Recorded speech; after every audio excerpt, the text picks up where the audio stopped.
আজকে যে বিষয়টা তোমাদের সাথে শেয়ার করতে যাচ্ছি সেটা হচ্ছে ক্যান নট বাটের নিয়ম নিয়ে। সো বন্ধুরা, আমরা কিন্তু ক্যান নট বাট দিয়ে কিন্তু অনেক সেন্টেন্স তৈরি করতে পারি, বাট ক্যান নট বাটটা কিন্তু আমাদের ইংরেজিতে কথা বলার ক্ষেত্রে অনেক হেল্প করবে, কারণ এই ক্যান নট বাটের নিয়ম অনেক সুন্দর সুন্দর সেন্টেন্স আমরা তৈরি করতে পারি। যাক বন্ধুরা, আজকে তোমরা যারা ক্যান নট বাটের নিয়ম জানো না তাদের জন্য এই ভিডিওটা অনেক ইম্পর্টেন্ট, কারণ আজকে আমরা ক্যান নট বাট দিয়ে অনেক সুন্দর সুন্দর সেন্টেন্স তৈরি করব। সো বন্ধুরা, দেরি না করে চলো আমরা চলে যাচ্ছি ক্যান নট বাটের নিয়ম দিয়ে। তাহলে বন্ধুরা, আমরা প্রথমেই যে রুলটা আজকে শিখব সেটা হচ্ছে, সেই রুলটা হচ্ছে ক্যান নট বাটের নিয়ম। তাহলে বন্ধুরা, ক্যান নট বাট, তাহলে বন্ধুরা আজকে আমরা শিখব ক্যান নট বাটের নিয়ম। আসলে কখন কিভাবে এই নিয়মটা ব্যবহার করা হয় এবং এর অর্থটা বা কি। তাহলে আমরা ক্যান নট বাট এর অর্থটা হচ্ছে যে কোনো কিছু না করে পারি না। এর অর্থ হচ্ছে কোনো কিছু না করে পারি না। তাহলে বন্ধুরা দেখো, কোনো কিছু না করে পারি না। তাহলে বন্ধুরা, আমাদের এই বাংলাটা এটা বলতে হবে যে কোনো কিছু না করে পারি না। এখন কোনো কিছু বলতে দেখো যে কয়েকটা এক্সাম্পল দিই, তার আগে আমরা বলি যে এইটা গঠন হয় কিভাবে। দেখো, প্রথমে আমরা বলতে পারি সাবজেক্টটা বসাবো, তারপরে হচ্ছে ক্যান নট বাটটা বসাবো। তাহলে ক্যান নট বাট, তারপরে এরপরে যেটা থাকবে সেটা হচ্ছে ভার্ব। ভার্বের V1 প্লাস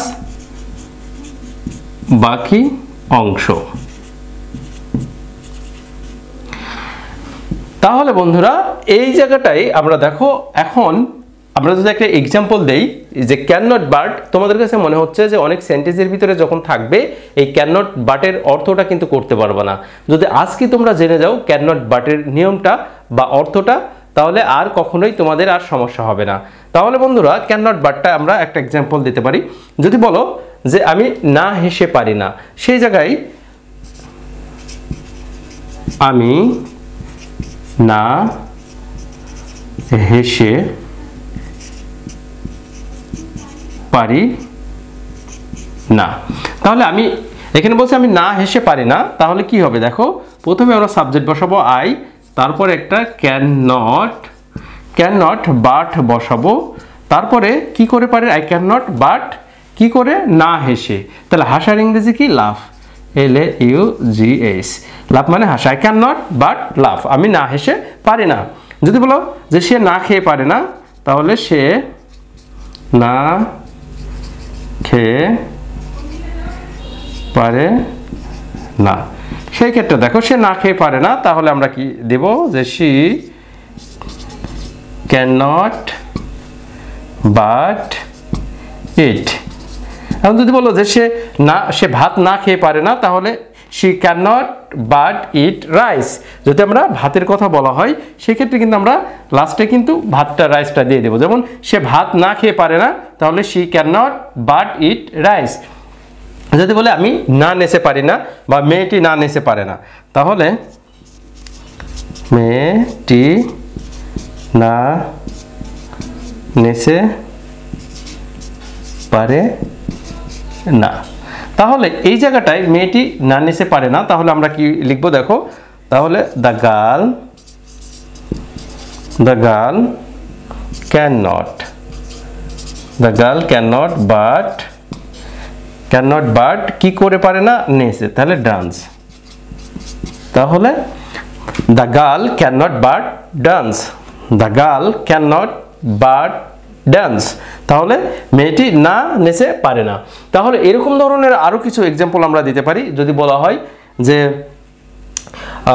সে পানি পান না করে পারে না, আমি অপেক্ষা করে, এরকম যদি বলা হয় যে আমি অপেক্ষা না করে পারি না, তাহলে দেখো আমি তার জন্য অপেক্ষা না করে পারি না। সেই ক্ষেত্রে দেখো কি হবে, তাহলে প্রথমে আমরা বসালাম আই, তারপরে ক্যান নট বাট, এরপরে আমরা দিয়ে দিব যে কি করে পারে না, অপেক্ষা, can not but wait, wait কার জন্য অপেক্ষা, ওয়েট ফর হার। তাহলে এখানে বলছে আমি তার জন্য অপেক্ষা না করে পারি না, তাহলে কি হবে, I can not but wait for her, আমি তার জন্য অপেক্ষা না করে পারি না। তাহলে বন্ধুরা এরকম ধরনের সেন্টেন্স তোমরা অ্যাভেলেবল তৈরি করতে পারবা, যদি আর কোনো তোমাদের সমস্যা হবে না, শুধুমাত্র তোমাদের মনে রাখতে হবে এই ক্যান নট বাটের নিয়মটা। এই ক্যান নট বাটের নিয়মটা যদি তোমরা মনে রাখো তাহলে জীবনে আর কখনো ভুল হবে না। কারণ আমি না যেয়ে পারি না, আমি স্কুল না যেয়ে পারি না, আমি গান না গেয়ে পারি না, আমি সেখানে না যেয়ে পারি না, আমি এখানে না এসে পারি না, এরকম ধরনের অসংখ্য সেন্টেন্স তোমরা নিজে নিজে তৈরি করতে পারবা শুধুমাত্র একটা নিয়ম জানলে। সেই নিয়মটা কি, যে প্রথমে সাবজেক্ট তারপরে ক্যান নট বাট, এই ক্যান নট বাটের নিয়মটা যদি জানো তাহলে এটা দিয়েই তোমরা কিন্তু হাজার হাজার সেন্টেন্স একা একাই তৈরি করতে পারবা। যাই হোক বন্ধুরা, এই ভিডিওটা দেখে যদি মনে হয় যে তোমাদের উপকার হয়েছে